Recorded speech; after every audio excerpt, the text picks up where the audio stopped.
In her memoir, Let Me Hear Your Voice, 1994, Catherine Maurice recounts the journey of her family after two of her children are diagnosed with autism. Through a combination of psychological and behavioral therapy, her children ultimately find happiness and fulfillment in their lives. The story begins with Catherine's 1-year-old daughter, Anne-Marie, who exhibits early signs of being different from other children. Anne-Marie is exceptionally shy and shows little interest in typical childhood activities. When Catherine and her husband return from a vacation, Anne-Marie fails to recognize them, further deepening Catherine's concerns. Moreover, Anne-Marie experiences significant delays in speech development. These circumstances lead Catherine to question her abilities as a mother and to doubt her parenting choices. Upon the pediatrician's recommendation, Catherine seeks the expertise of various specialists to evaluate Anne-Marie's condition.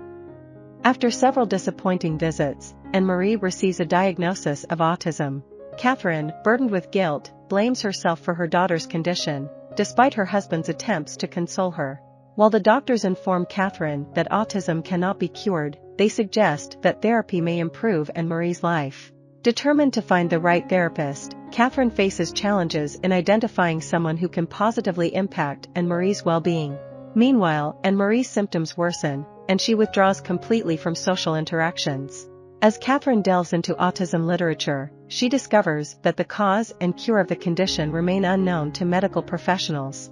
However, she learns about an intensive form of therapy that has shown promising results in autistic children. This cognitive behavioral therapy utilizes both negative and positive reinforcement to elicit specific responses from children.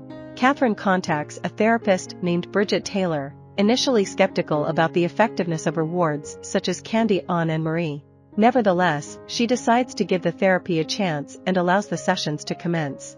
Catherine also enlists the help of speech pathologist Robin Taylor to assist Anne-Marie in developing communication skills.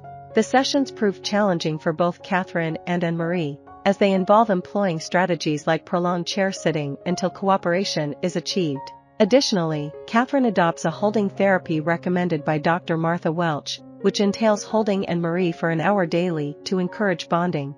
Initially skeptical, Catherine's husband, Mark, convinces her to persevere with cognitive behavioral therapy, CBT, under Dr. Taylor's guidance. Gradually, the entire family becomes involved in Anne-Marie's therapy journey.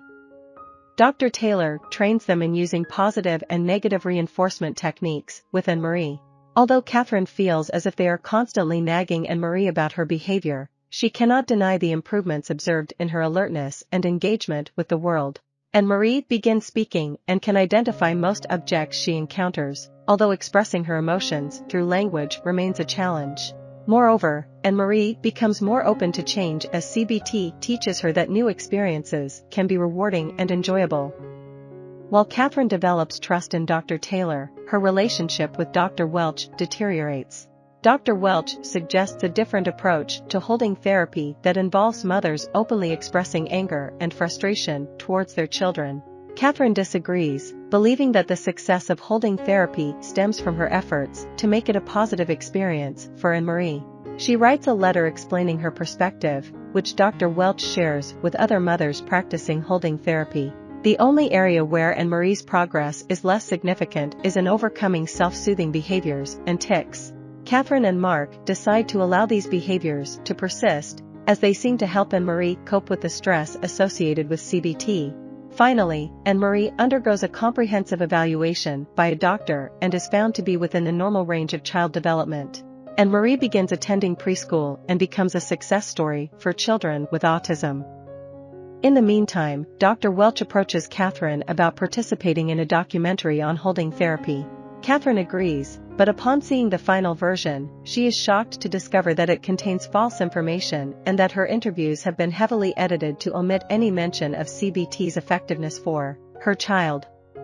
At this point, Catherine's younger son, Michel, reaches 18 months of age and begins displaying similar warning signs as Anne-Marie. Subsequently, he is also diagnosed with autism. Catherine initiates therapy for Michel, although his response to CBT is initially slower compared to Anne-Marie. However, under Dr. Taylor's guidance, Michel starts to show progress, assuring Catherine that her son will also experience recovery. Having gained insights from her experience with Anne-Marie, Catherine finds herself better equipped to understand Michelle as her second autistic child. Both children enroll in elementary school and receive commendation from their teachers. A follow-up visit with their pediatrician confirms that they fall within the normal range across all developmental categories.